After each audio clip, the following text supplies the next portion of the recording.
Let only Paramashivoham manifest through you. Declare the coconut to vibrate, and you'll see the coconut will start vibrating. The key in manifesting the power of Paramashiva is, during power manifestation, is whether it is successful or whether it is success or failure. Just give everything to Swamiji. Only he is manifesting through you. Whether you are manifesting or you are not manifesting, give everything to Swamiji. You be in totally relaxed space. Let Swamiji's energy flow through you. So now, chant Mahavakya. I'll be playing the oneness capsule. Let's begin the power manifestation.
அண்டமாகி அறிவதற்கு அரியதான பொருளதாகி தொண்டர்களின் குருவுமாகி தூய்மையான தெய்வமாகி அண்டமாகி அறிவதற்கு அரியதான பொருளதாகி தொண்டர்களின் குருவுமாகி தூய்மையான தெய்வமாகி திசையெட்டும் போற்றுகின்ற என் ஐயன் ஈசனவன் திடமுடைய நித்யநந்தன் தினமும் என் சிரசை காக்க நித்ய சண்முகா நின்னை பற்றினோம் நித்யநந்த சண்முகா காக்க காக்கவே நித்ய சண்முகா நின்னை பற்றினோம் நித்யநந்த சண்முகா காக்க காக்கவே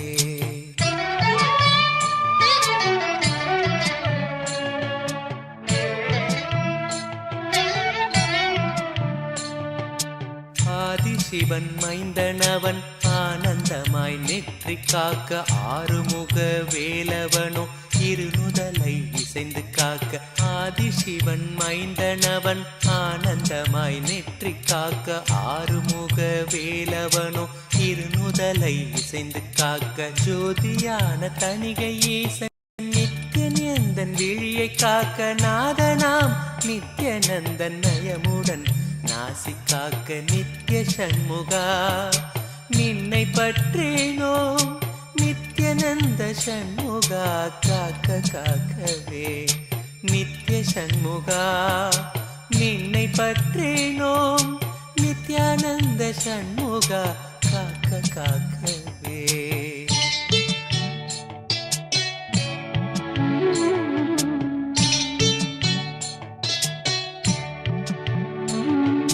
செவி இரண்டும் சிறப்புடனே சிவகாமி செல்வன் காக்க வாயை வேலவன் காக்க நாப்பல் முழுதும் நித்யன் காக்க செவி இரண்டும் சிறப்புடனே சிவகாமி செல்வன் காக்க வாயை வேலவன் காக்க நாப்பல் முழுதும் நித்யன் காக்க கருப்பை தன்னை கந்தன் நித்யன் கருணையுடன் காக்க பின்னர் பிடரி தன்னை பிரியமுடன் சிவ நித்யானந்தன் காக்க நித்ய சண்முகா நின்னை பற்றினோம் நித்யநந்த சண்முகா காக்க காக்கவே நித்ய சண்முகா நின்னை பற்றினோம் நித்யானந்த சண்முகா காக்க காக்கவே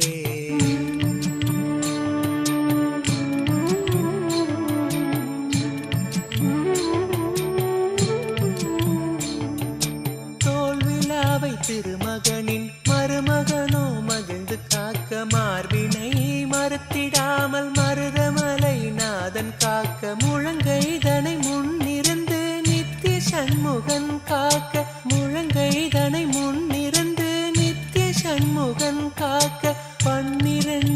கையை கொண்டு பிணியெல்லாம் நித்தியன் தீர்க்க நித்திய சண்முகா நின்னை பற்றினோம் நித்யநந்த சண்முகா காக்க காக்கவே நித்திய சண்முகா நின்னை பற்றினோம் நித்யநந்த சண்முகா காக்க காக்கவே நித்யநந்த சண்முகா காக்க காக்கவே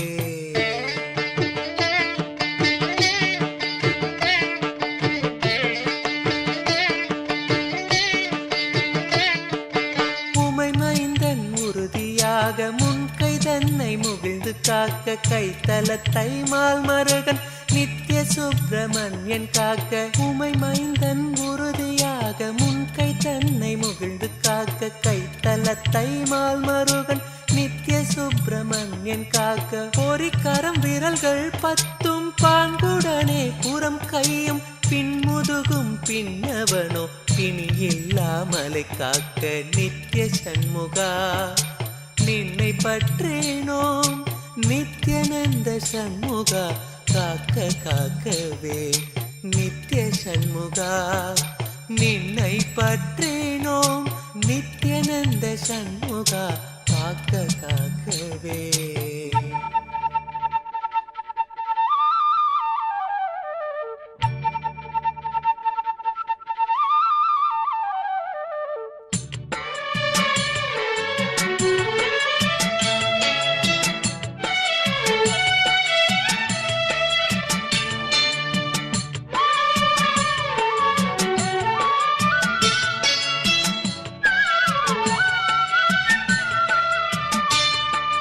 தேவி மைந்தன் தாளினையும் இருமுழங்காலும் காக்க தொடையோடு கணைக்கால் தனை கைலை செல்வன் கணிந்து காக்க தேவி மைந்தன் தாளினையும் இருமுழங்காலும் காக்க தொடையோடு கணைக்கால் தனை கைலை செல்வன் கணிந்து காக்க நேருடை பாடிரெண்டும் நித்யநந்த ஈசன் காக்க சீரிய புதிக்கால் தன்னை குரு நித்யானந்தன் காக்க நித்திய சண்முகா நின்னை பற்றினோம் நித்யநந்த சண்முகா காக்க காக்கவே நித்திய சண்முகா நின்னை பற்றினோம் நித்யநந்த சண்முகா காக்க காக்கவே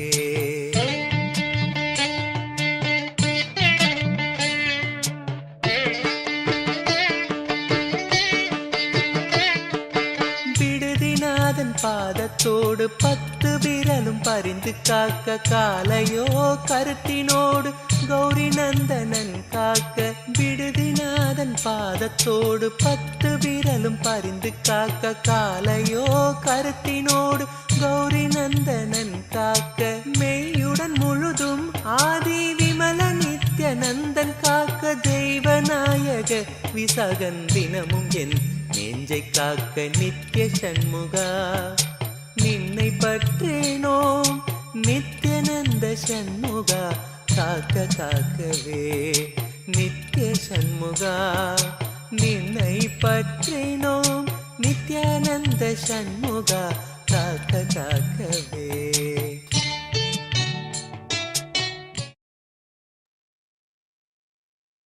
Now all the participants can relax.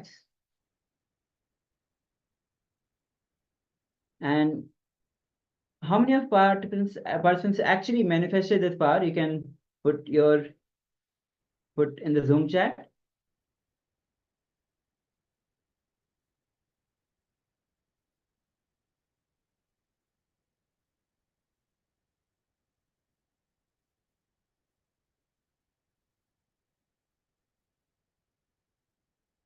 Okay, so while you are putting that you have manifested this power, you can go on sharing on the social media. Now we'll be moving on to the next segment where Swamiji will be revealing the science of completion. So please be attentive, please listen, cognize, because this is going to be the base on which the further process, the days, next days, upcoming sessions will be the base on this. So please attend this science of completion sincerely. So let's begin.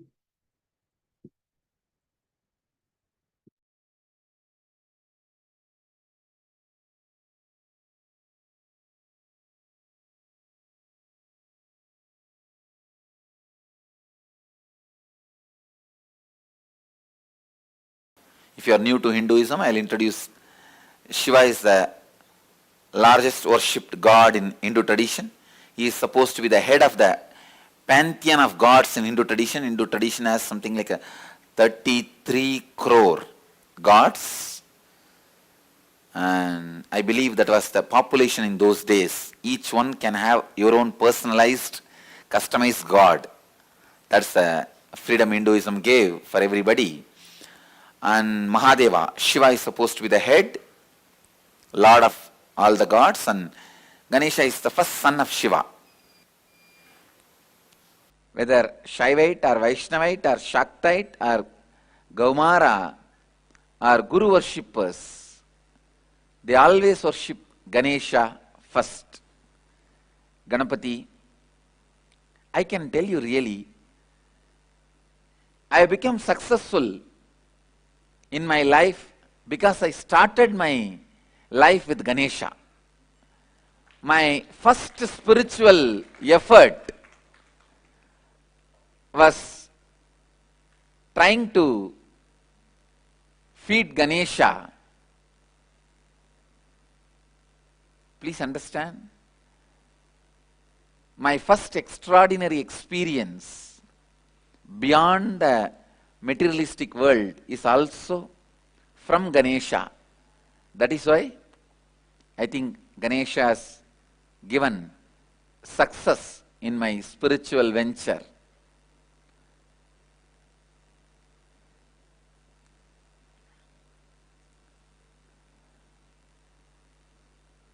Is the embodiment of completion of all the incompletions you carry in the form of impossible, vigna. Please understand, anything, any idea you carry, impossible is vigna. Nothing else is a vigna in the life other than the idea you carry as impossible. So Ganesha is embodiment of completing with all impossibilities. The incompletions of impossible is embodiment of love. Please understand.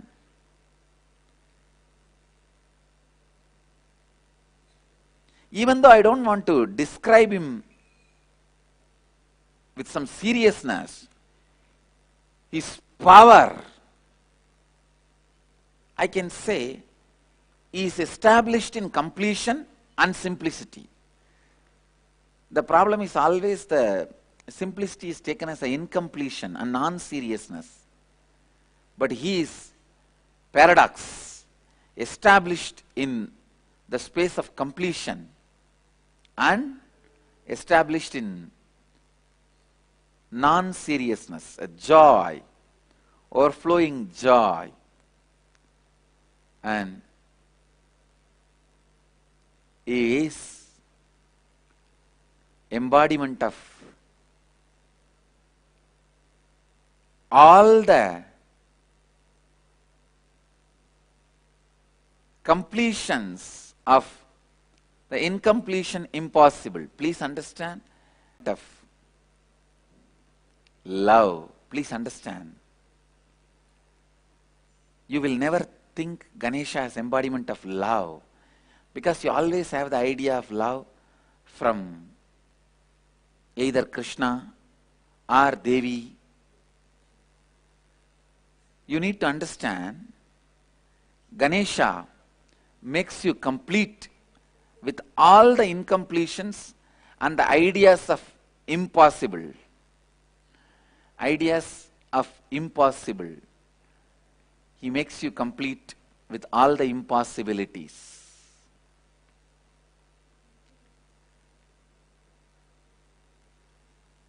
I tell you, please understand.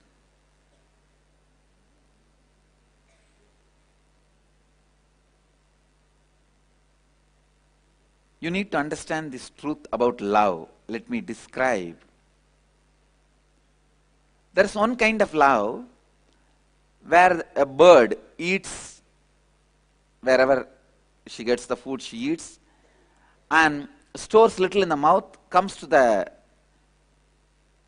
nest where she is staying and feeds the, what do you call? The kids of the babies, the birds.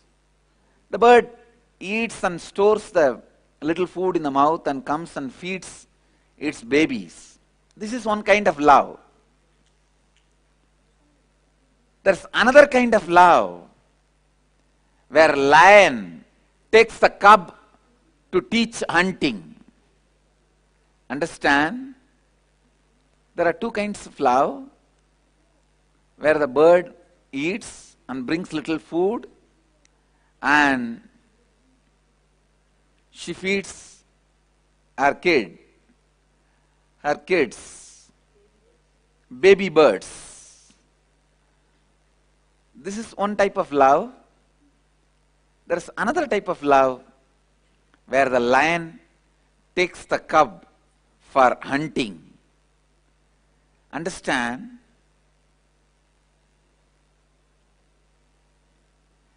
Lion will protect that you are not hurt during the hunting, but lion won't keep quiet without taking you for hunting. It will not let you rest. It may protect that you don't get hurt, but it will not leave you without taking for hunting. You have to hunt. And you have to take the responsibility. And of course, if you don't get anything in the hunting, lion may, he will feed you. She will feed you. Whatever she gets from that, she will feed you. But she will continue to train you for hunting. I can say the Ganesha's love is like a lion. It's like lion's love. See, a lion has to come down to make the cub feel he is equal. The cub is equal. Only then he can encourage the cub to come with him for hunting and to try for hunting. That coming down does not reduce the state of lion. Same way, Ganesha comes down to our level, raises us to his level. There's a big difference. The love of the Devi or Krishna, all that is more or less like a bird. The bird's love towards the baby birds. But the love of Ganesha is like love of lion.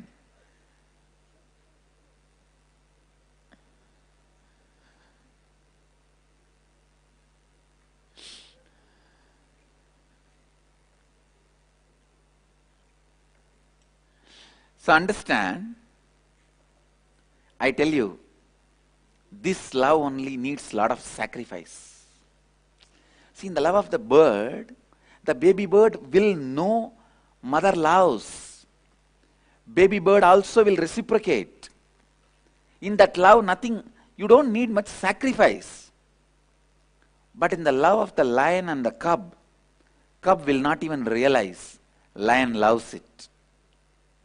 Cub will not even realize lion is loving the cub, and so lion has to do a lot of sacrifice. He has to sacrifice. Please understand, the greatest sacrifice is the feeling satisfied the other person understands you love him or her. Even that lion has to sacrifice. Lion has to sacrifice even that. Lion does not even wait the cub to recognize the lion's sacrifice. It continues. It carries on.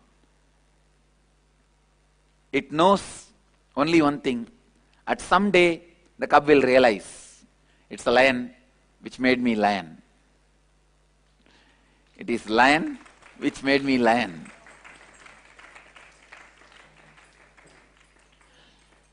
So the greatest sacrifice is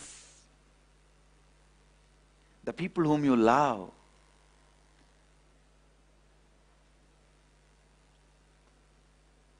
Even they not recognizing that, they not knowing that you love them, but still you continue. You continue with your responsibilities.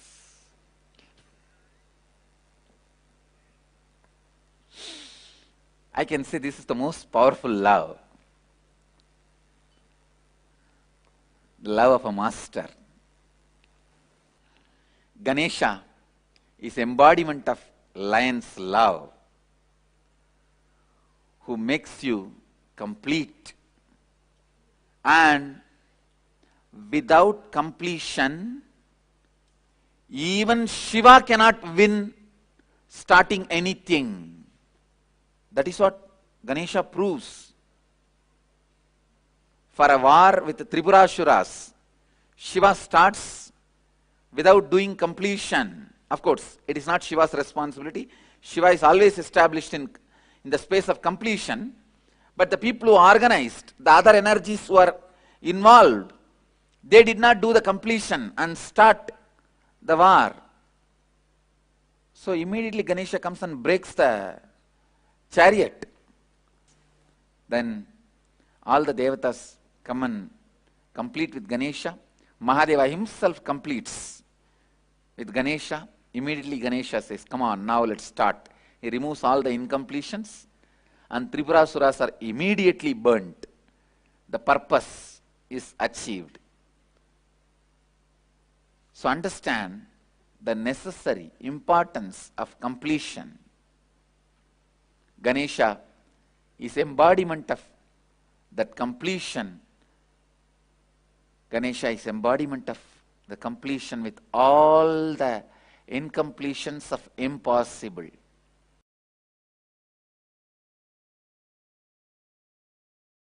Please understand. The first truth,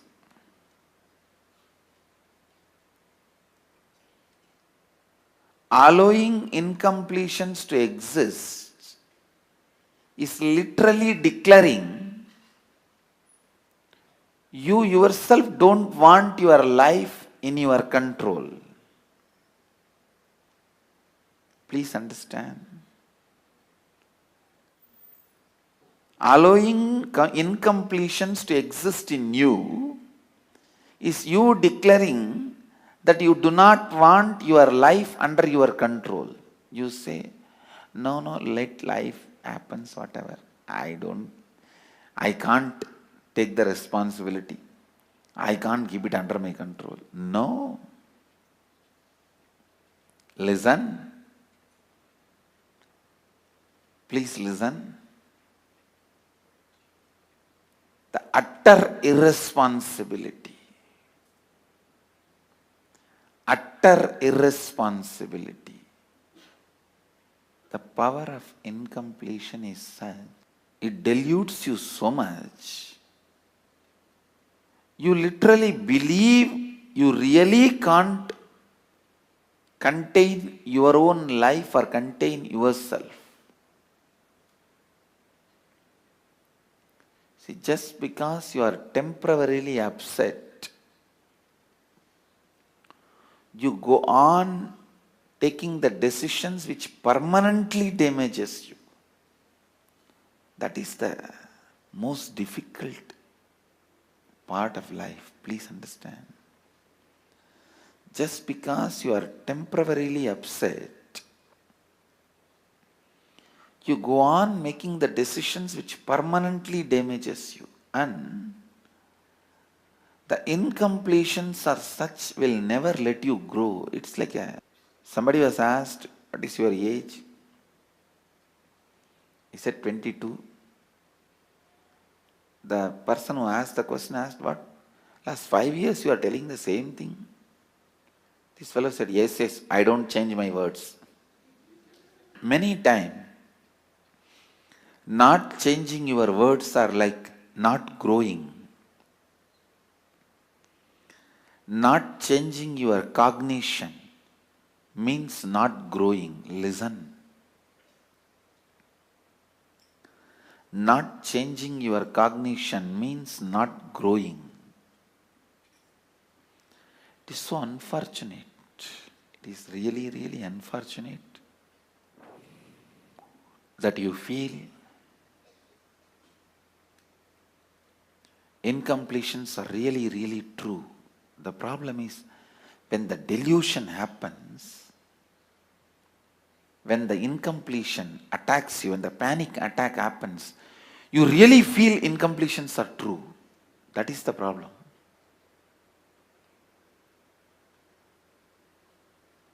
When the dust storm, sandstorm happens, you really feel you can't do anything. You are paralyzed. You are crippled.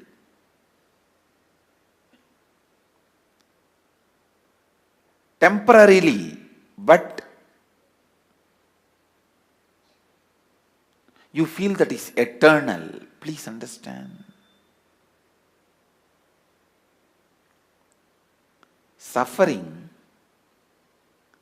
the quality of suffering is, even if it is temporary, it will give you the experience. It is going to be there on you eternally. You won't find the end of the tunnel. You won't find the other side of the tunnel. You will feel, oh, it is going somewhere and gone.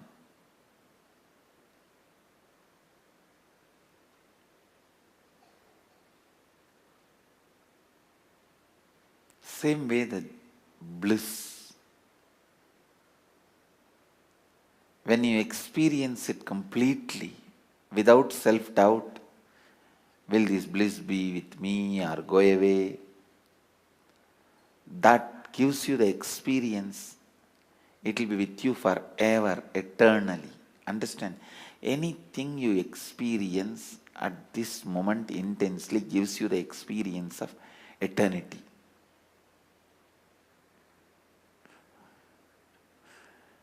Understand?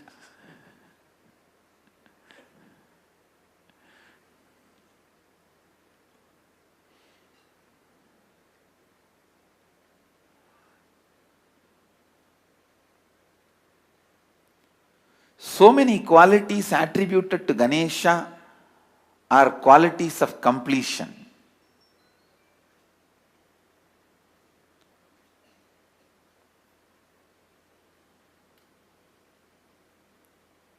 These incompletions, they just totally imbalance you.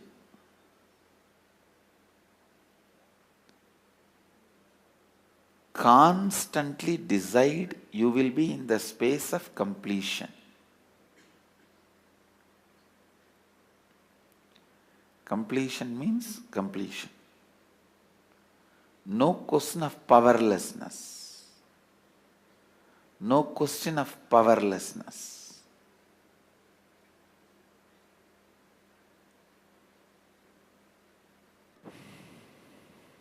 Everything you do, everything you do should be from powerfulness, from the space of completion.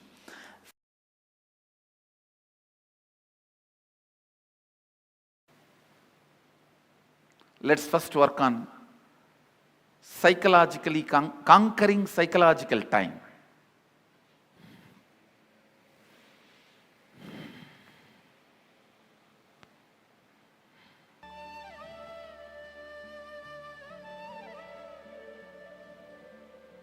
I'll repeat what you have to write. The strong thought currents, powerlessness, incompletions from the past, which is influencing and driving you into your future. Those powerlessness moments, why you decided to become wealthy, why you decided to become powerful. If it is out of passion, great, no problem. If there is some powerlessness, some incident, incompletion is influencing you, pen down that. Let's catch the influence of the past on your thinking system. 94th verse, 22nd technique from Shivanyana Upanishad, which is part of Shivagama. Chittat yantaha kritir nasti mamantar bhavayet iti vigalpanam abhavena vigalpair uchito bhavet. I'll translate and give you the precise method. The essence of this verse is reliving is relieving. Means the past powerlessness which is influencing your thinking, relive those incidents, not remembering. Please understand, there is a big difference between remembering and reliving. For example, something happened in your life at the age of 8, 9, which is still influencing your thinking. I have seen people getting influenced by something happened when they were 3, 4 and all. They are 57. Something happened at 7 influences them. One man came to me and said, I never go to beach, Swamiji. Even if I drive through the beach roads, I shiver, sweat.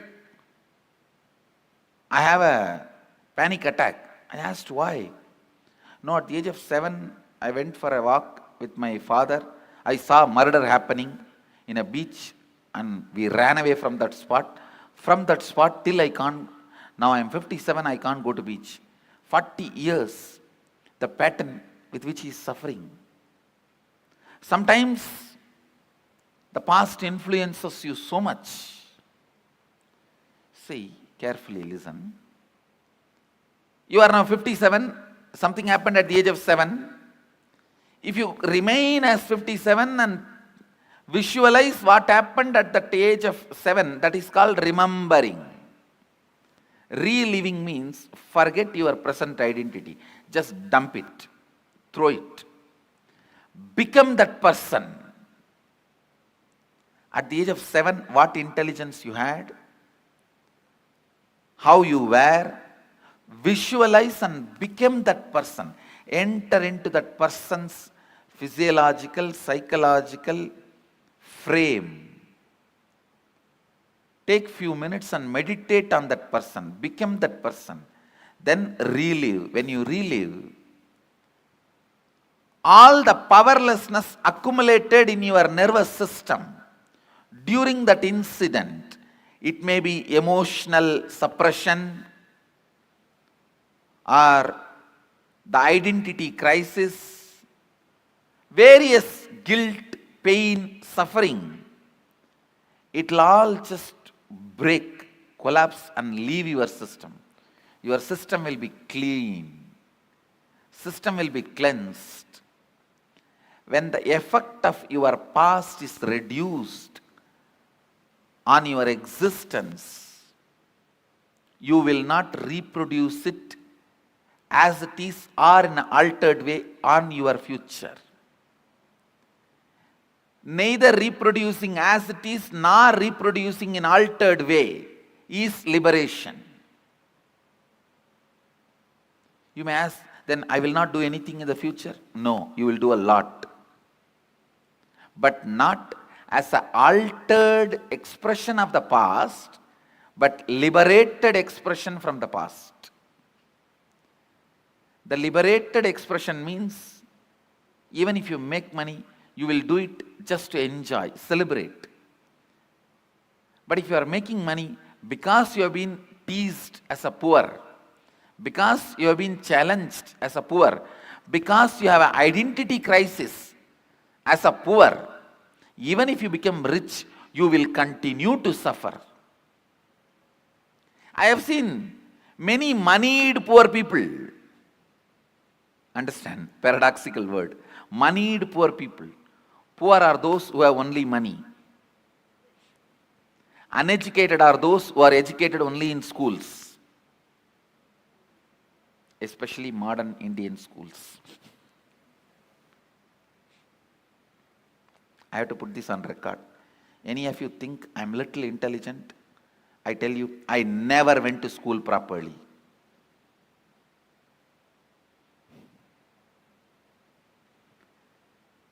And any of you want to become intelligent? I give you this as my first instruction. Remembering is different, reliving is different. In remembering, you will justify, analyze, criticize, judge, hate, deny. In reliving, nothing of that exists.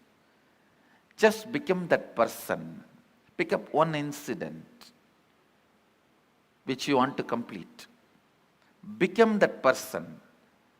Forget your present identity. Relive at least 3-4 times.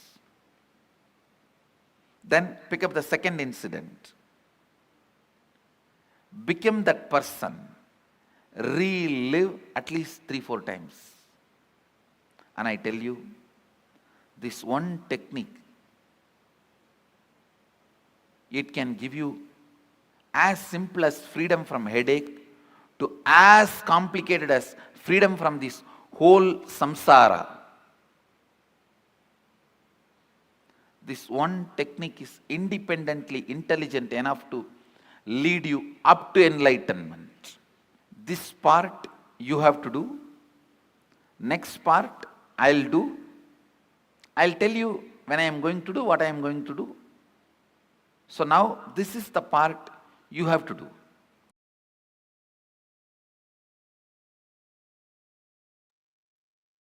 Yes.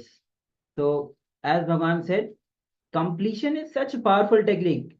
It will, starting from your headache, it can give you till enlightenment. So, relive, not not just going into the incident, but reliving, becoming that person when you were at that age when the incident happened. When you relive, the past hangover, past incident just leaves your system, making you free from all the past hangovers, and your system becomes new. You will operate from the liberating consciousness, not from the past hangover. And everything that you do will be a joy.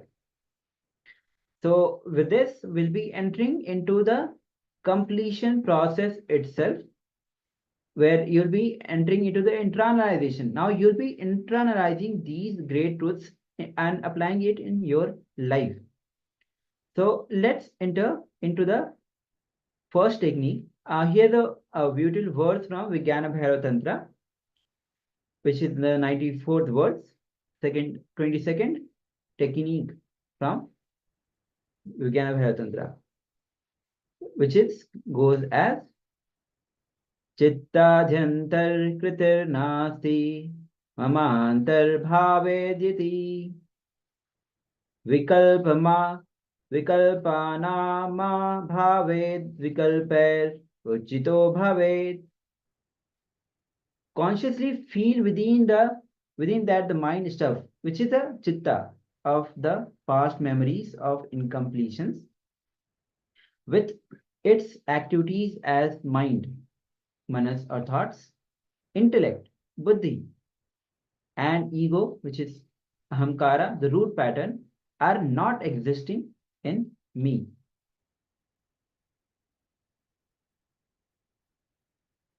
So by contemplating this way in your inner space, disidentify or unclutch from the past impression of name or any form and the memories of incompletion.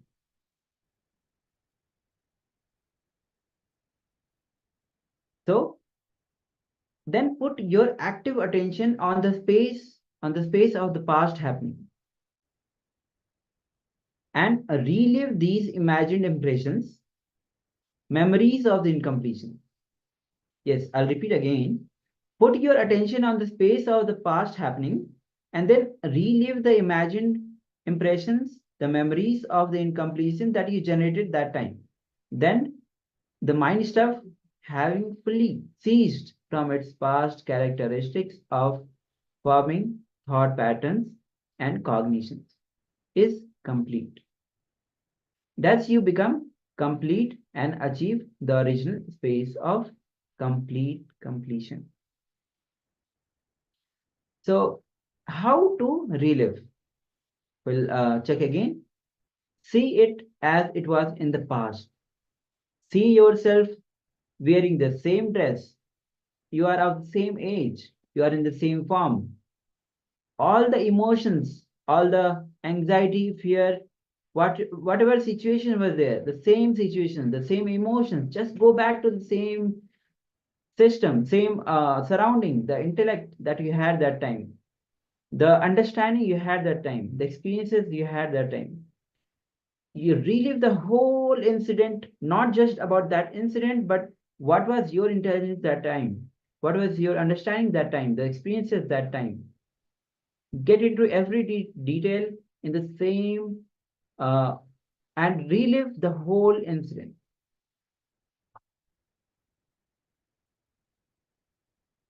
And just become that. Just become the child again completely. If you are going to complete with an incident which happened at the age of 7, then become that 7-year-old child again. Relive even the smell of that scene, the same emotions, the same experience, even the dress that you're wearing at that time.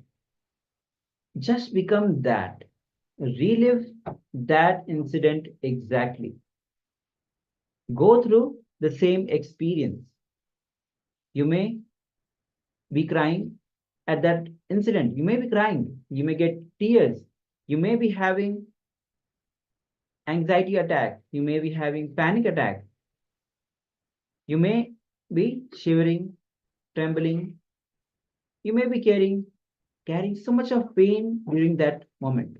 So you might be so sad. So please relive all kinds of emotions that time that you had.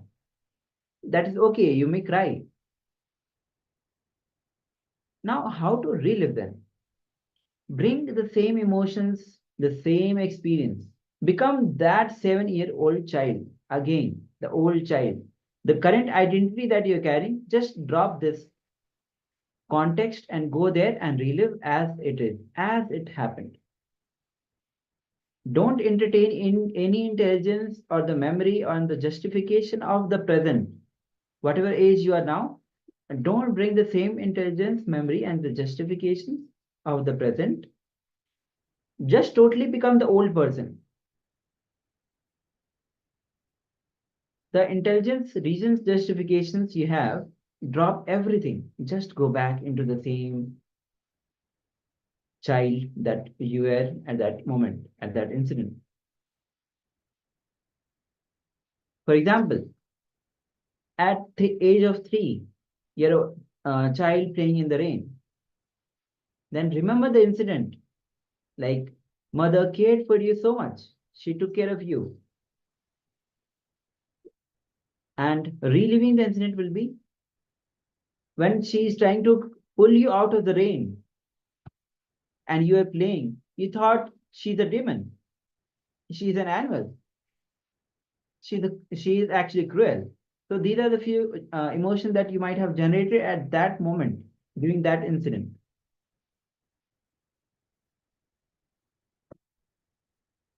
Now, relive without justification. You should feel emotions as they are without trying to adjust, justify, or sugarcoat. Because as in the previous example, you might have felt that your mother was a demon. Feel exactly that. Don't try to justify or escape from your emotions saying with the present intelligence, no, she was caring for me. So please be very authentic to it. What emotions that you generated at that particular moment when mother was trying to, for example, mother was trying to get you out of the rain. Go back and feel your mother as demon, which is the way you felt at that time, without the interference of your present knowledge, present intelligence, and justification.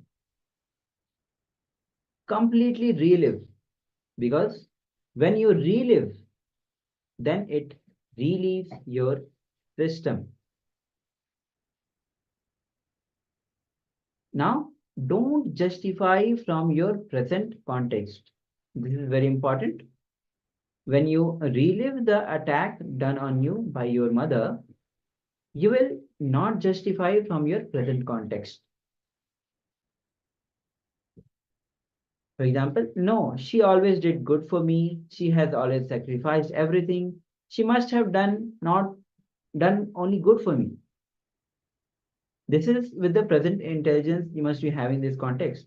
But go back to that biomemory, that context, that situation. Whatever you knew at that moment, at that time, whatever you recorded at that time, relive that. That is what is reliving. To relive. Now, how to improve, how this reliving improves your health? Let's look into it. Allow whatever was building up during that incident.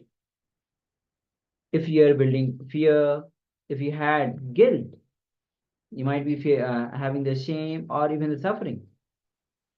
Allow all those to happen in you, to unwind itself in your nervous system. Yes. Allow all these emotions to unwind in your nervous system, because you have actually become that person in that situation. Whatever you felt that time, allow it to happen in your nervous system. Allow those experiences, emotions to unwind themselves in your nervous system, so it get released. Now, during every incident, the incompletions built during becomes stress in your nervous system, in your biomemory. When you relive these knots, that stress gets melted down. So when these knots, the stress gets melted down, your health automatically improves. Okay, so now I request all the participants. Now we'll be entering into the internalization exercise. So all these were the context on how to do the completion, how to relive. So with this context, sit and close your eyes.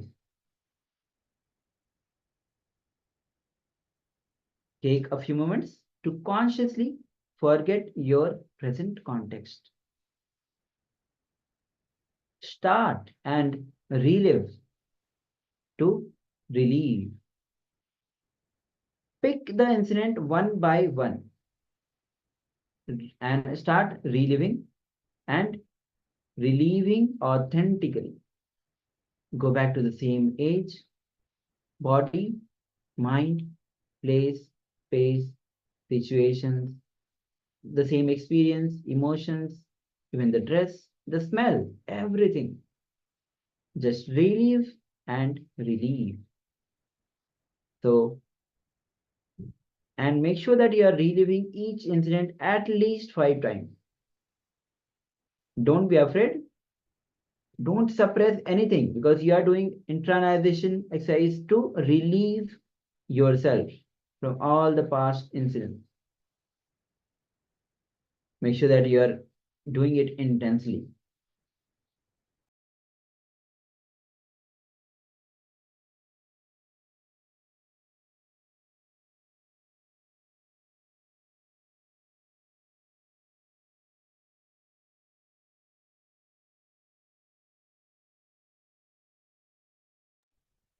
So now I'll be playing the oneness capsule, and make sure that you are reliving these incidents. So go incident by incident and relive those emotions, those incidents, everything. So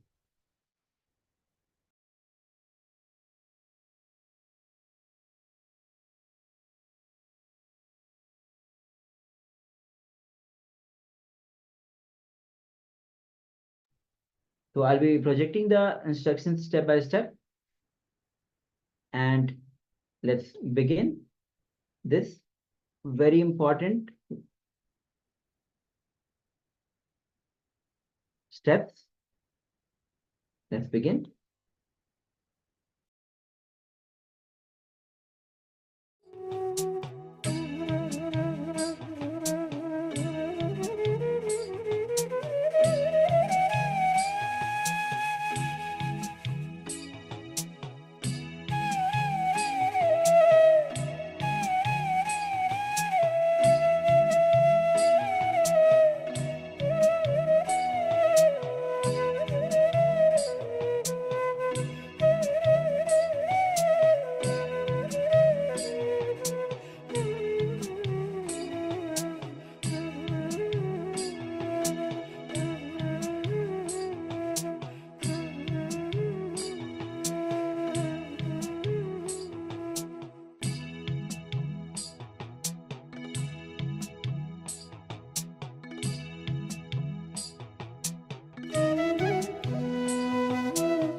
Yes.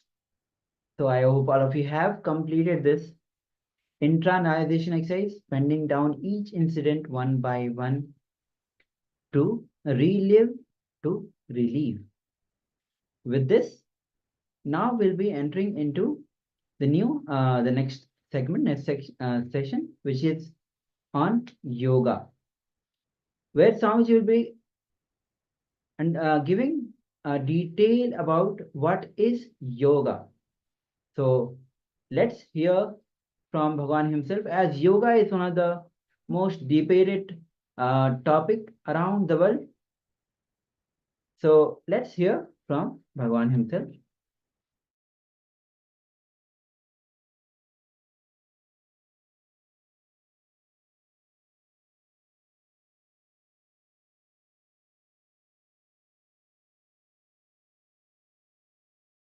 Yoga. How many ever times I define this word will remain as a mystery. I'll try to define once more. Yoga is the science which makes the divine to connect with you. Listen, not you to divine. No. Not drop into ocean, but ocean into drop. Understand, nowhere yoga is described as union between man and divine. Even Patanjali says yoga chitta vritti nirodha, means he is not saying yoga is mind getting dissolved. No. Cessation of the mind, not heart attack, but cardiac arrest. There is a difference. If a man merges into divine, dissolving the mind. Patanjali is not using that word. He says, chitta vritti nirodha, cessation of the mind, means divine entered the man. Only if divine enters the man, cessation happens. If a man enters into divine, dissolving may happen. Understand, it is not drop entering into ocean, ocean entering into drop. Yoga is union of divine with man. Understand, look at the whole yoga and yoga sutras, yoga shastras from this one understanding. You will understand what I want to reveal by the name of yoga. Everything of yoga, yama, don't see as moral or values. No, it is freedom of ferociousness. Brahmacharya is not moral or value. It is freedom of your ferociousness. Aparigraha is not moral or value. It is just ferocious response to this whole cheating economy. I'll tell you, if you think man to divine, you will be man forever. Even after 90 years of spiritual practice, you will look back and remain. The day I started, what kind of anger, jealousy, lust, all the problems I had, the same thing still I am having. I don't know when I am going to progress spiritually. You will die with SDHD. Never man to divine. It is always divine to man. The beginning Shaktipada should be very clear. Your divinity merging into your humanity is your yoga, not your human side merging into your divine side. Understand?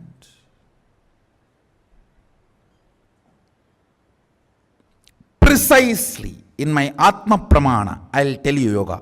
What is yoga? I've given you what Patanjali describes, and I'll tell you what is precisely from my Atma Pramana. Strong cognitions exploding into your system and changing your whole brain's alchemy, putting you in the space beyond any description, is yoga from my experience.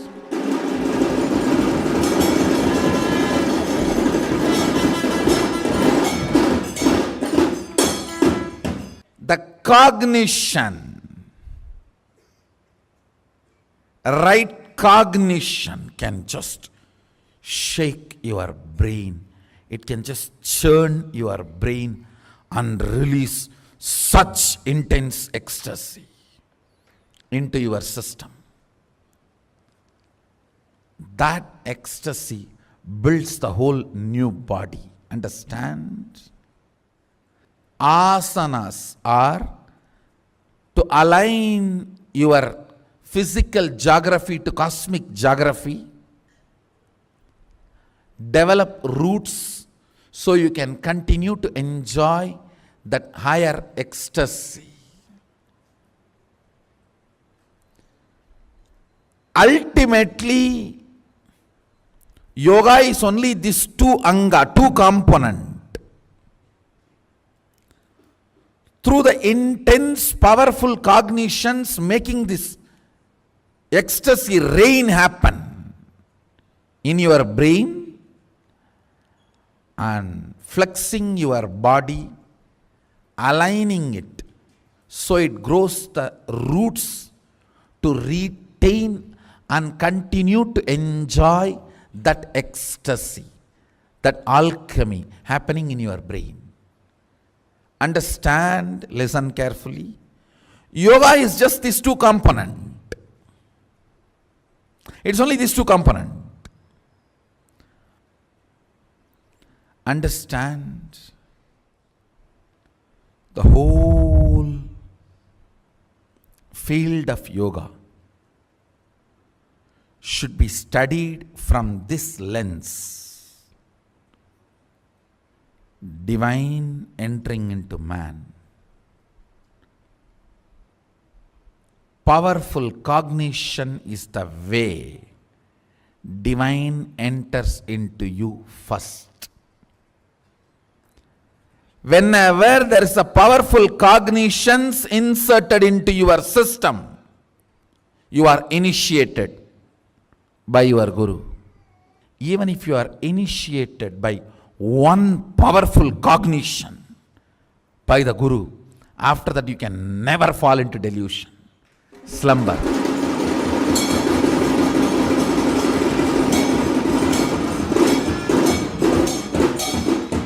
The part of your brain which puts you in apasmara, total delusion, trubhava, is permanently damaged by the initiation of the Guru.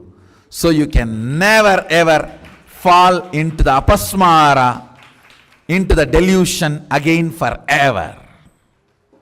If at all you go towards that space of sushupta sushupti, he comes in between in the form of his initiation and you are back.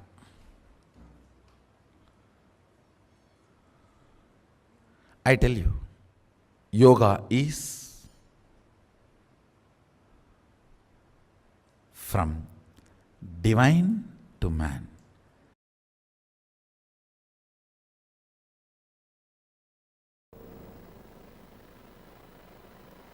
Understand, Adi Yogi Mahadeva revealed this science in Shivagamas to the whole universe as a science to awaken your inner potential energy. It's a great science where your body is trained to achieve its peak potential through asanas and mind is trained through liberated thinking. Your breathing structure is trained through pranayama. The various steps are used in yoga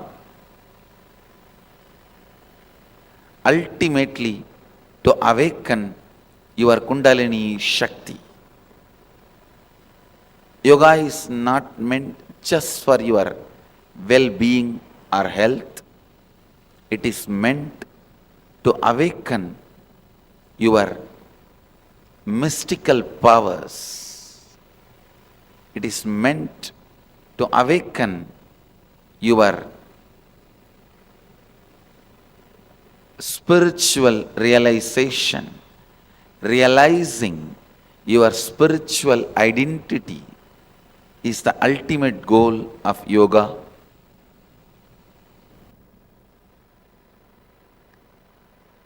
Kundalini is the inner potential energy. Once it is awakened, you will experience extraordinary health, physically, mentally, and extraordinary powers, abilities.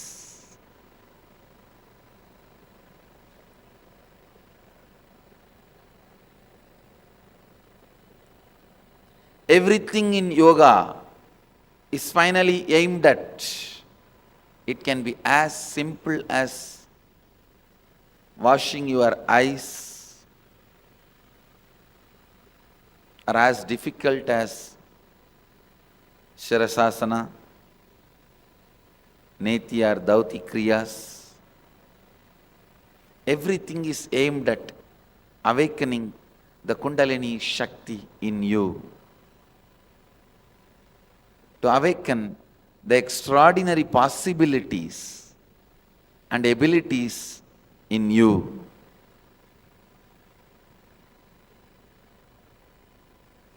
Yoga is one of the greatest gifts given to the world by Mahadeva directly. Please understand, yoga is organized by Patanjali but gifted by Mahadeva himself. In the recent days, modern days, for India, when we utter the word recent days, modern days, it's 10,000 years. So in the recent days, 10,000 years before, Patanjali organized it. But originally, it originates from Mahadeva, the Adi Yogi.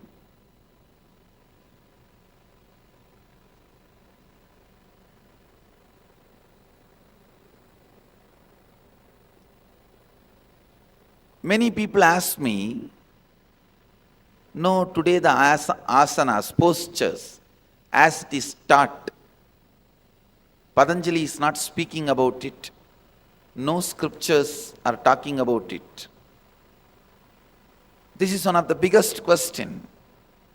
Many so-called intellectuals pose this question, and they also use this question point to attack yogic tradition. Please understand, every posture, every asana is clearly described, including the way you need to breathe, very clearly by Mahadeva in Hatha Yoga literatures. There are books like Kumbhaga Patati, Hatha Yoga Pratipika,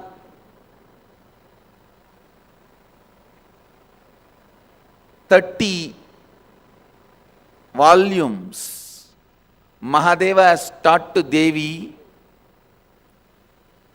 and some of the rishis very clearly, every posture, 997 asanas. I am sure Mahadeva has explained many more, but whatever original verses we are able to get from that 997 asanas we have retrieved.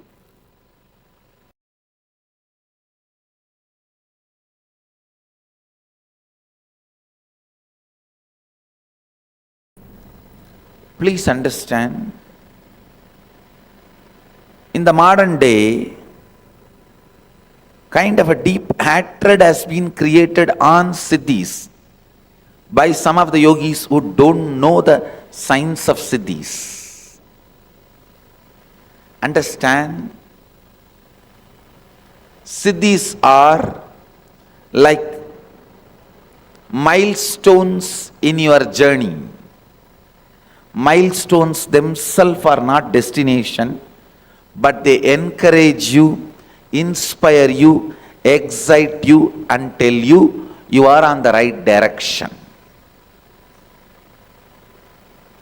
Siddhis are encouraging milestones, and I tell you, they are really, really real. They are neither illusion, hallucination, whims or fancies. They are really, really real. And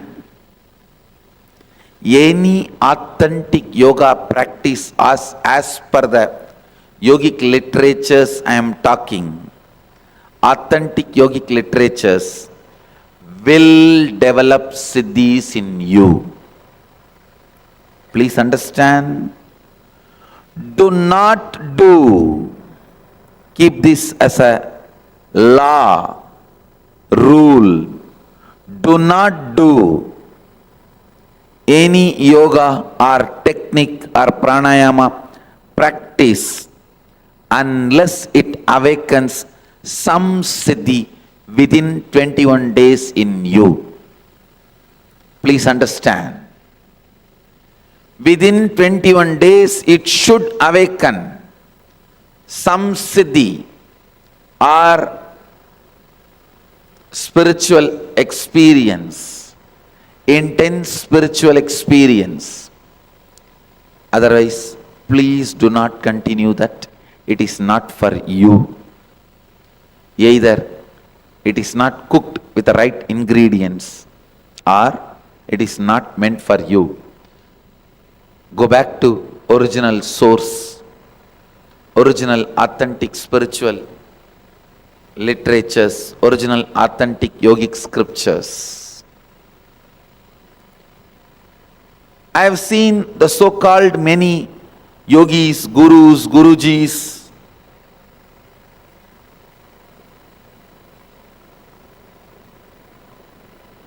teachers, masters, go on claiming healing should not be done, siddhis should not be achieved. What is siddhi? When you are traveling in certain path towards enlightenment, automatically powers start manifesting in you. Your consciousness starts expressing, the more and more light is radiated. I am not asking you to stop at milestones, at siddhis. But I am telling you, if the siddhis don't express, there is something seriously wrong in the very path you are walking. If you don't see the milestones, the road you are walking may not be leading you to your goal. Yoga is no more a no man's land. It's clearly defined journey by the great masters like Mahadeva, Adi Yogi, Patanjali, Swatmarama, Goraknatha, Maschendranatha, the great yogis have done enough of powerful, foolproof, time-tested GPS, which never gets expired. Understand, yoga is not no man's land where you just have to walk blindfolded. Of course, if you are initiated into your third eye, you will be able to walk blindfolded. But be informed, siddhis are neither wrong nor the destination. Unless the siddhis manifest, you may not be following the right practice and techniques. If the siddhis are not manifesting, go back to the original scripture or the masters who are teaching based on original scriptures.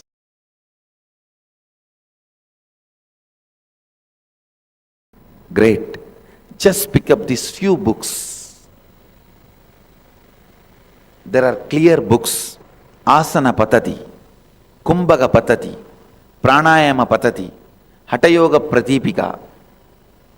Time-tested, foolproof, authentic yogic scriptures. Pick them up, start reading. Simply you will know how to align yourself to that. And there are yoga Upanishads. In the 108 original Upanishads, there are yoga Upanishads. Pick up those yoga Upanishads, and yoga Upanishads very clearly describe the asanas, breathing techniques, everything. So pick up the yoga Upanishads, Kumbhaka Patati, Asana Patati, Hatha Yoga Pratipika, Patanjali's Yoga Sutras, and read. You will simply know how to align yourself authentic to the original, traditional, yogic and Vedic scriptures. Next. Many of my students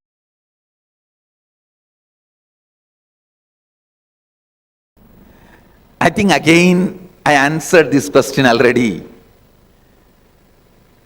I stand with yoga, which is from the original roots, the yogic literatures, which is at least 10,000 years old.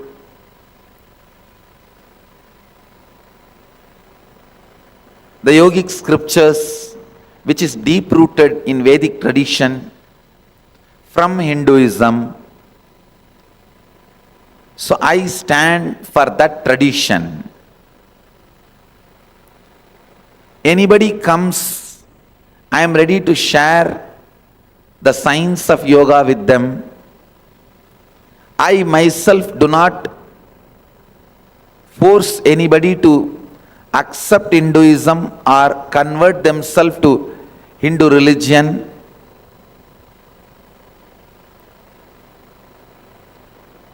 But I am also not encouraging people resisting Hinduism who say, I don't want to associate with Hinduism.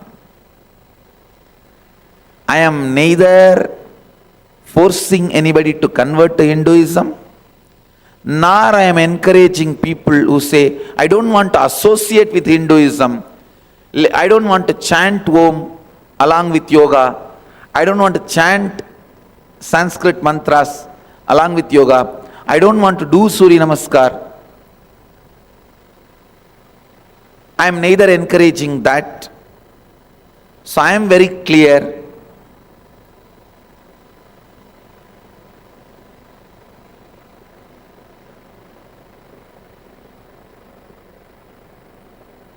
It is now up to the individuals who teach or learn I don't have any comments.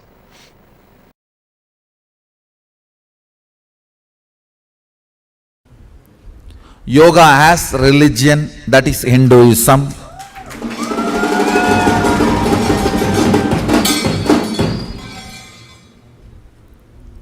It is from the Hindu culture, Hindu tradition. Yoga has evolved. Hindu thought current. Yoga has evolved. It's a gift we gave it to the world from the Hindu thought current. The original Vedic and Agamic description, definition of yoga, 3 levels: the science of exploring various powers, science of exploring various states of consciousness, science of exploring various dimensions of the universe. Understand? Some of the planets, the base material of the planet is diamond. You should know some of the planets are 80% diamond material.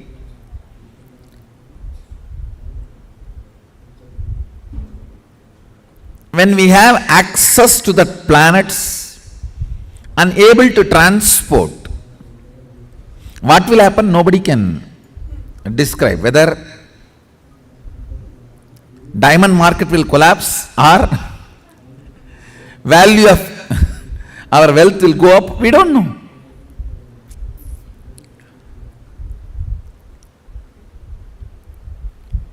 Access, possibility, opens new doors which can't be described. You do not know the result and end result. You do not know what all other doors can open through this. Same way, access to the multi-dimensions of the universe, you do not know how many new possibilities and doors open. And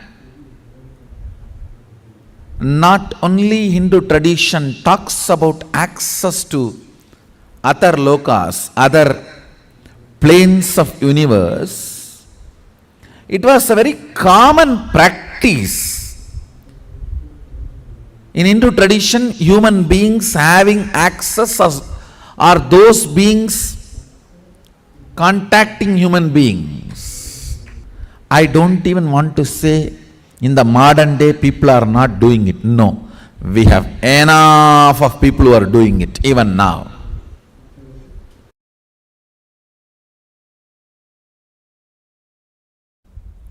Sadashiva gives an elaborate, beautiful, thorough description in 3 places: Yoga Jagama, Sarvajnanottara and Kamika.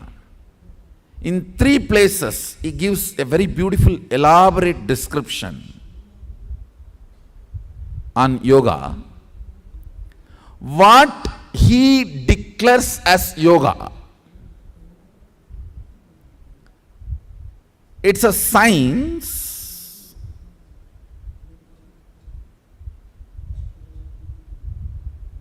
to help human beings explore, manifest all the powers and possibilities and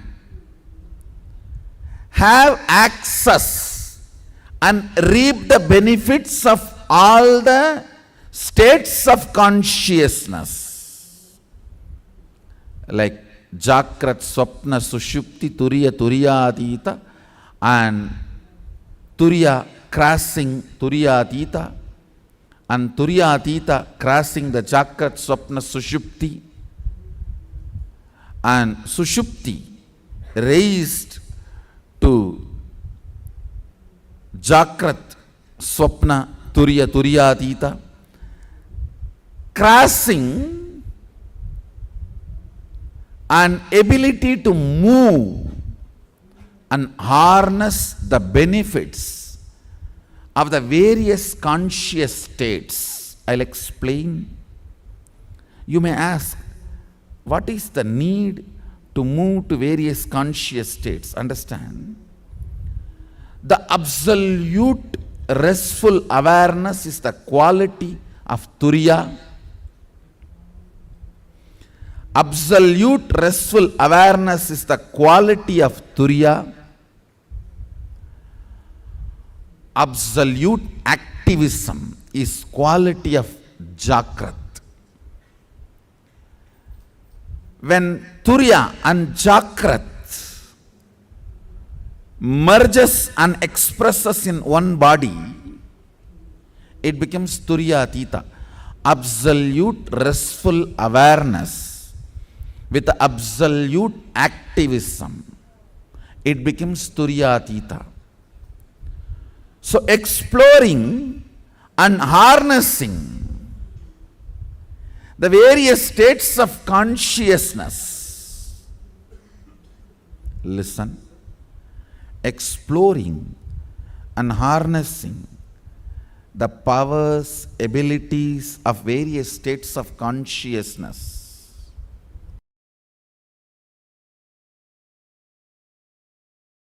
The first word and last word on fitness through Nityananda Yoga is practice.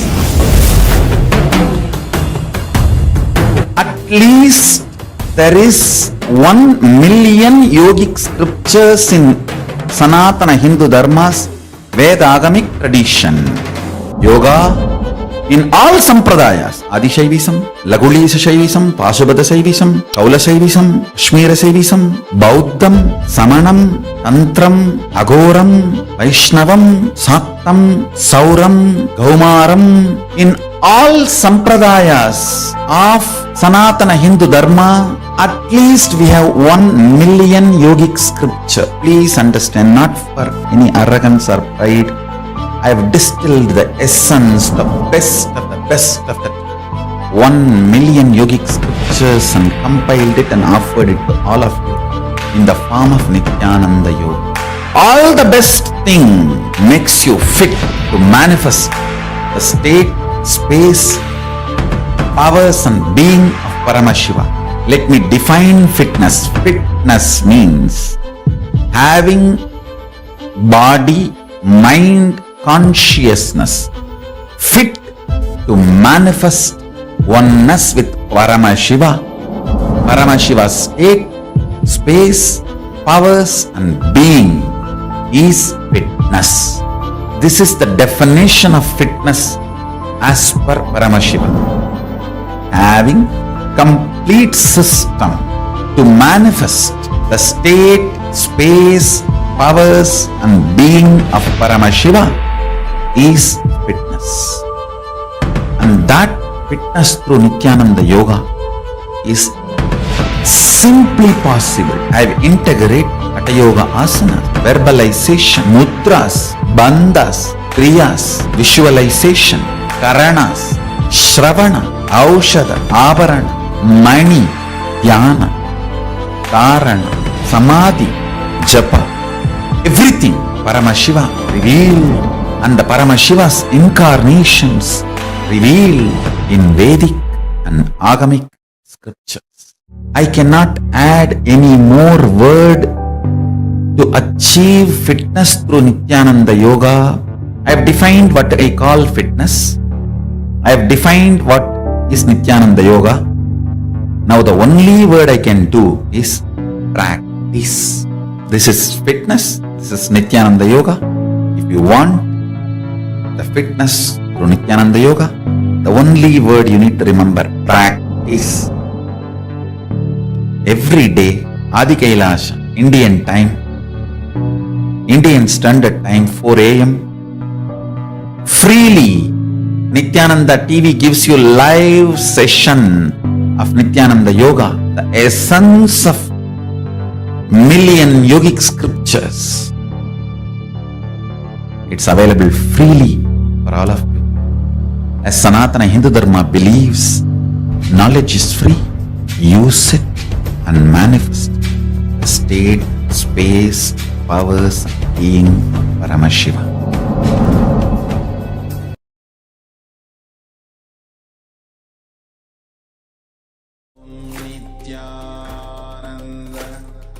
Paramashivoham. Om Nityananda Paramashivoham. Om Nityananda Paramashivoham. Om Nityananda Paramashivoham.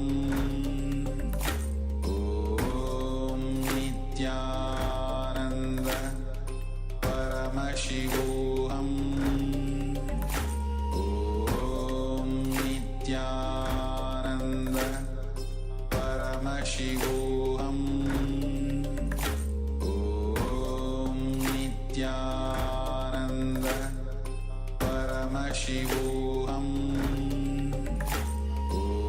Om Nityananda Paramashivoham.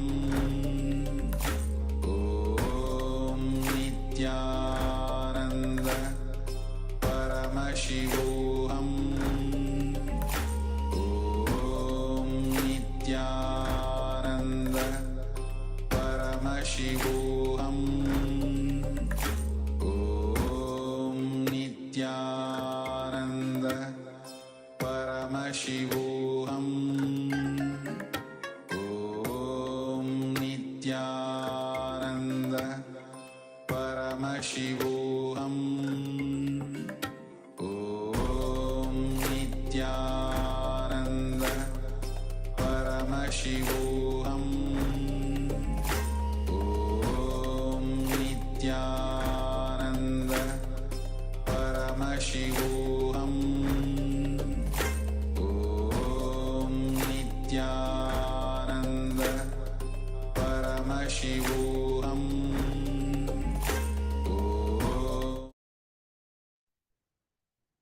Yes. So now, after understanding what is yoga by the Supreme Pontiff of Hinduism himself, we'll be entering into the introduction to Hinduism. So all those who are new will be understanding, Swamiji himself will be revealing the science to manifest your reality. As per the Agamas, the spiritual science, how to manifest your reality. So let's hear from Bhagwan himself.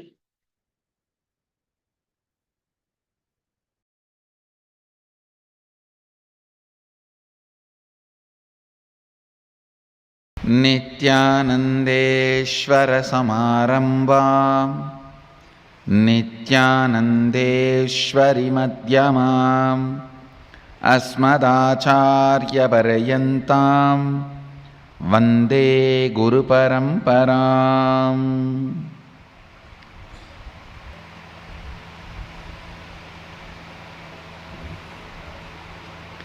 I welcome all of you with my love and respects. I think it will take few more days for me to start on Kena Upanishad because I am so much full of Kumbh Mela.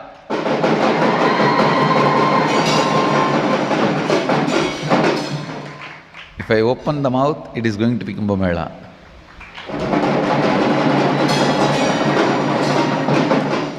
It's all going to be Kumbh Mela, Kumbh Mela, Kumbh Mela. My body is getting ready, getting prepared to initiate the 70 powers of Shivagamas.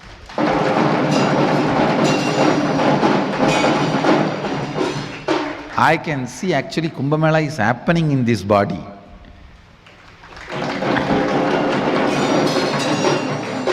I think the Amrita Kalasha is going to come out from this body only, and Kumbh Mela is going to happen there.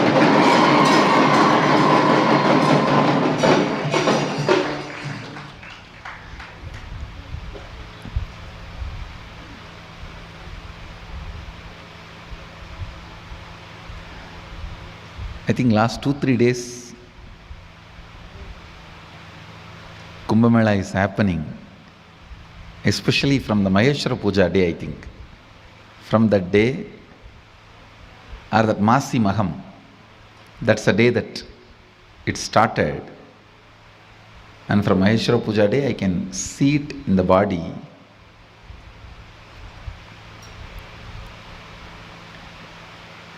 Even the way I handle things, I am seeing so much of love, energy, care,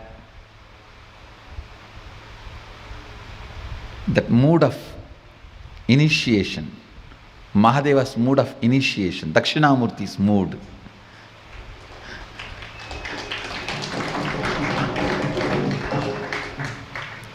Usually when I handle certain issues, the weakness of human beings or interpersonal relationship issues among the disciples, it will always be Kalabhairava. Now I am seeing it is becoming Dakshinamurti. And I think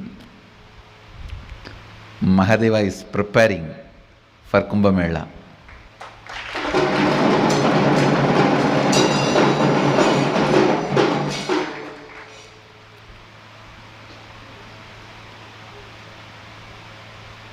And you can expect in 1 or 2 days the spiritual practice to prepare yourself for Kumbh Mela. Because till 29th we have a time for people to register. After the 29th, maybe 1st March or 2nd March,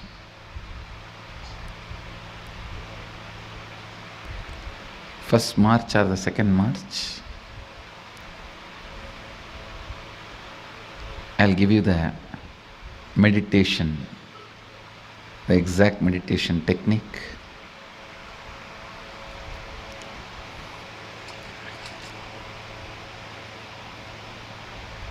To prepare yourself, to start the preparation for Kumbh Mela. I'll give you the structure of the whole Shuddhadvaitam process, which is getting downloaded. Mahadeva describes this 4 component beautifully: Charya, Kirya, Yoga, Jnana. Charya means lifestyle. It starts from the personal hygiene, keeping the place clean and keeping your inner space clean. Everything put together is Charya. Lifestyle. How you should wake up, how you should brush your teeth, wash yourself, take bath.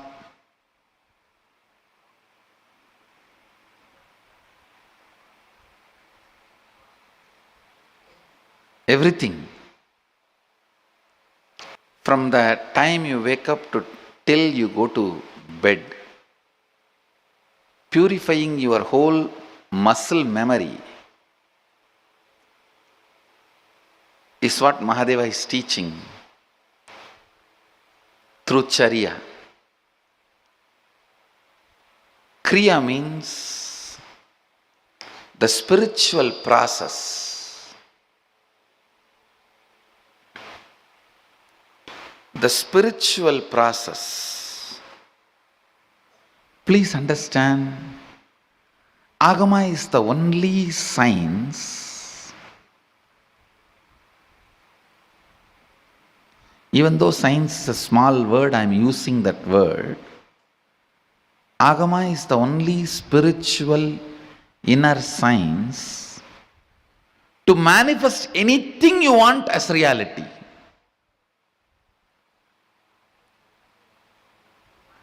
If you want to bring God into a stone and want to make him live in that stone, there is a kriya. There is a process. If you want to heal your stomach pain, there is a kriya.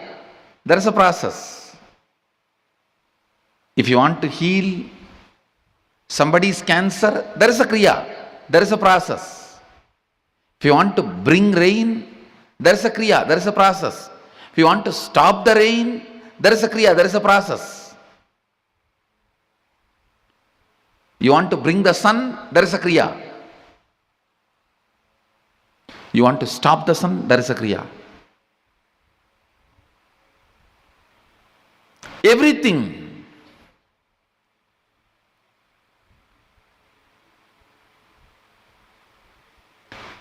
Everything. You can achieve it through these certain kriyas, processes.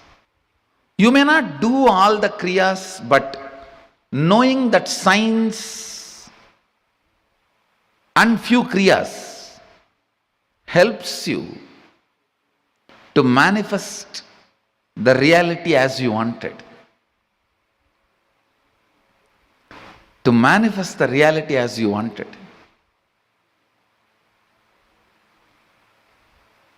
To awaken completion in you. To awaken strength in you. To awaken joy in you. To awaken respect for yourself in you. That's one of the best things Mahadeva does in Agama. He helps you to manifest so many wonderful powers. Anybody who practices Agama develops tremendous respect for themselves, about themselves. It's not ego. Ego will always be based on powerlessness. Respect will be always, self-respect will always be based on powerfulness.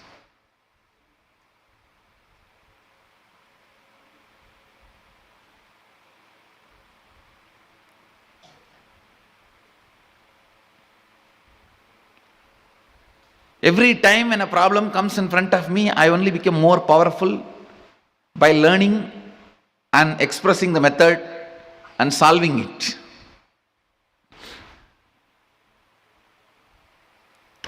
Understand?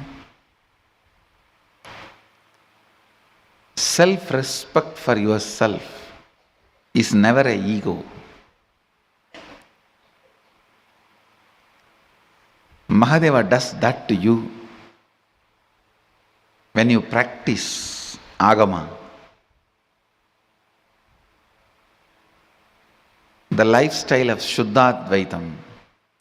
That is why my ashram is the greatest training ground for me. I get trained by my disciples because they invent, say, you bring any problem, I can invent solution. I bring any solution, my disciples can invent problem and out of it. And it's amazing training ground for me.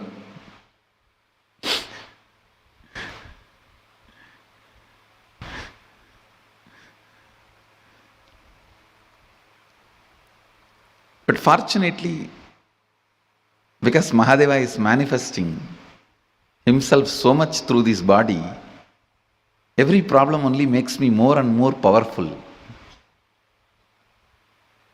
Because now I have one more methodology to solve the issues. One more way of solving the problems. It only makes me more and more powerful.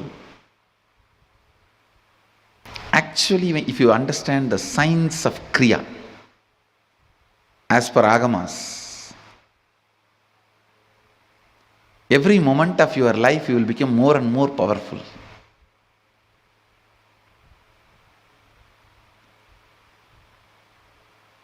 You will become more and more intelligent, more and more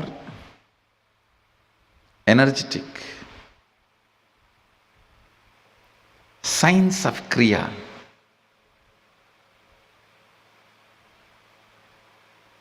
Actually, once you understand the science of Kriya, you don't even need to create the fire and pour the ghee. Just by changing your breath, you can manifest the same Agni from your body, and that Agni will manifest what you want as reality. You don't have to put rice and pour ghee into the fire. If you just put the rice and ghee into your stomach, the fire in your stomach, that Agni, you will manifest what do you want.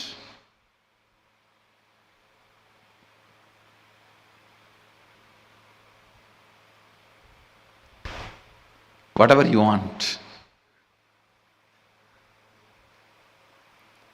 Your eating can become a spiritual practice to manifest what do you want. Yoga, as per Agama, is experiencing union, oneness with oneness itself. Understand? Patanjali's definition of yoga is yogaha chitta vritti nirodhaha. Cessation of the mind is yoga. But Mahadeva's description about yoga, you need to know Mahadeva does not prescribe, propose mind control anywhere in the whole Agama. No. He doesn't say thoughtlessness is yoga. No. He says thoughts are too superficial. Don't be controlling or playing or fighting with it. They have no meaning. Why do you want to fight, play, spend time with something which is meaningless, which has no meaning, which is meaningless? Mahadeva's definition about yoga is experiencing oneness with oneness itself. Union with oneness itself is yoga. When you understand that science, you will see the life in different dimension. Jnana. Mahadeva's definition about jnana is enlightened about everything that exists is jnana. Union with oneness itself is yoga. Enlightened about everything exists is jnana. Charya, kriya, yoga and jnana. Lifestyle, processes, union and enlightenment. All these four you will experience, experientially internalize in Kumbh Mela through the 70 various initiations.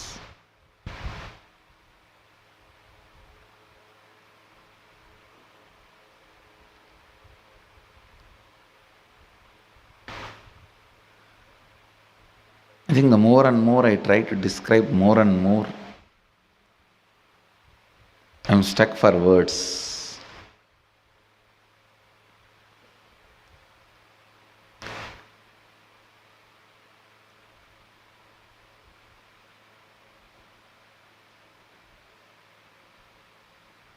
I should only say one word: just kidnap yourself by yourself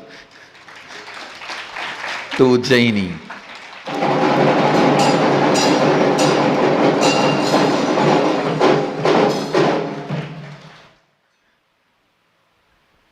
That's all I can say. That's all I have to say.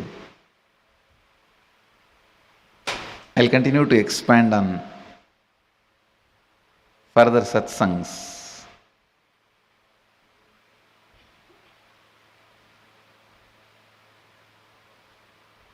Hurry up, because we will have to create the infrastructure. We need time.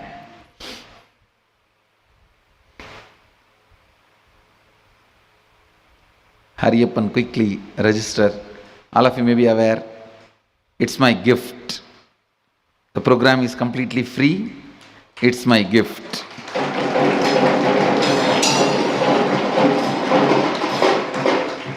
Just bring yourself and drop yourself in the Nityananda Peetam, raise as Mahadeva and leave.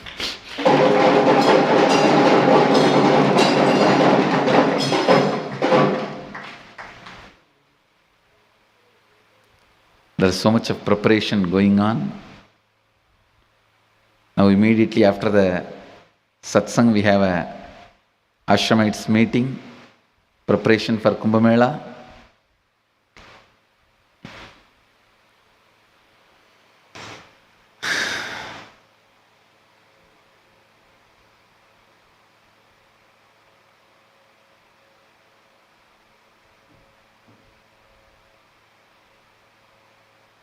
Let's get ready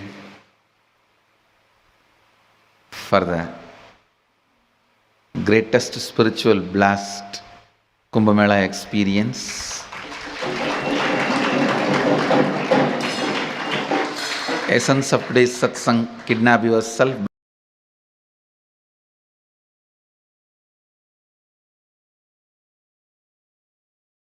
So in this whole video, Swamiji has described the importance of agamas, which is the science to manifest the reality, your ultimate reality. So, and his whole life, he has practiced agamas, and his gurus have poured the agamas into him through various gurus have poured different aspects of agamas. Yogapada of agamas, the Charyapada, the Kriyapada, and the Jnanapada. All combined together is agamas. The Yogapada, the union,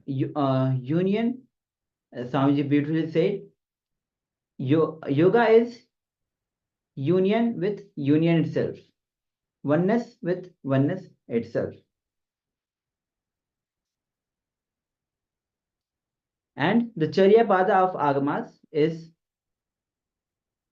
basically the lifestyles which is centered around the lifestyle itself, the personal hygiene, the keeping your inner space clean, including the rituals, attending satsang, doing puja, right conducts, the relationship between the guru and shishya, living in the community, the house that you are living in.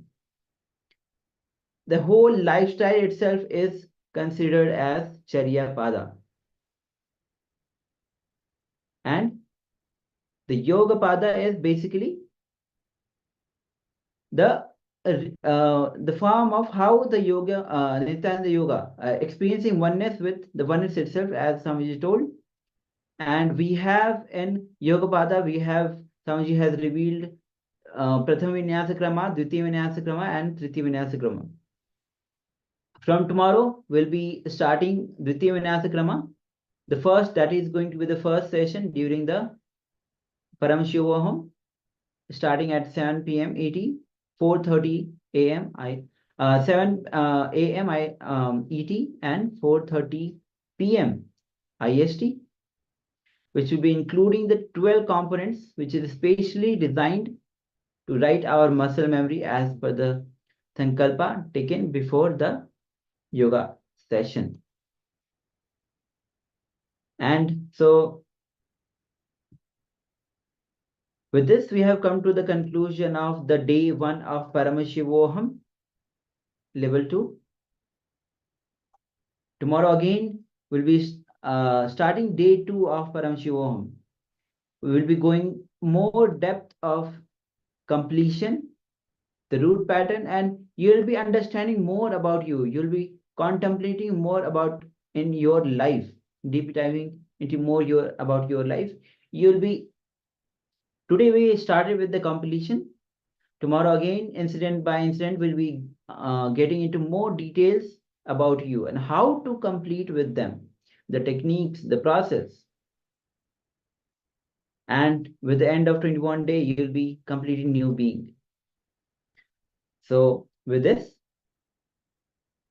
we have come to the conclusion of day 1 of Paramashivoham. Stay tuned and join the day 1 of Paramashivoham. Tomorrow, join day 2 of Paramashivoham. So let's finish with the Poon Mantra. Om Purnamada Purnamidam Purnat Purnamudachyate Purnasya Purnamadaya Purnamevavashishyate Om Shanti Shanti Shanti Harihi Om Tatsat Sarvam Bhagavad Shri Nityananda Paramashiva Padukarpanamastu Om Nityanandam. Thank you. Nityananda.